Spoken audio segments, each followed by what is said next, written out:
Guys, এটা হচ্ছে বড়ই বাগান। আমরা এখানে আসছি, আপনি দেখেন উপরে। এখানে আপনাকে নিচা হয়ে থাকতে হবে, এখানে আপনি উঁচা হয়ে থাকতে পারবেন না, কারণ আপনি উঁচা হলে মাথায় লাগবে। আপনি বসে থাকলে ঠিক আছে। এই যার কারণে প্রচন্ড বড়ই আর বড়ই। ফ্রেন্ডস, এটা মারিয়াম ইসলাম আনিশার ব্লগ। আমি হচ্ছে ক্যামেরাম্যান, মারিয়াম ইসলাম আনিশার ক্যামেরাম্যান।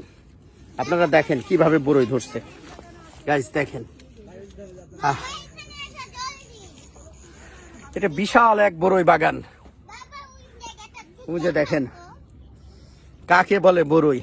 আমি কিন্তু এখানে দাঁড়ায় থাকতে পারতেছি না, নিচে হয়ে ভিডিও করতেছি, যার কারণে। হ্যাঁ, মরিয়াম ইসলাম বলো, ফ্রেন্ডসদের বলো। আমি ছোট দেখে আমি যাইতে পারতাছি, বাবা বড় দেখে বাবা যাইতে পারতাছে না। দেখেন, এটা দেখেন মাটির সাথে বড়ই মিশে আছে। এই যে দেখেন মাটির ভিতরে বড়ই হয়ে আছে, দেখেন। তো আমার ফেসবুকের যে বন্ধুরা আছে সবাই চলে আসবেন আমাদের গোপালগঞ্জ মুর্শিদপুরে। ওই যে বড়ই আর বড়ই অসংখ্য। আমরা এই বাগান পরিদর্শন করলাম, বিশাল কয়েকশো বিঘার উপরে এই বাগানটা। আমরা সেদিন একবার আসছিলাম, তা আবার লোভ সামলাইতে পারি নাই, যার কারণে আবার আসছি।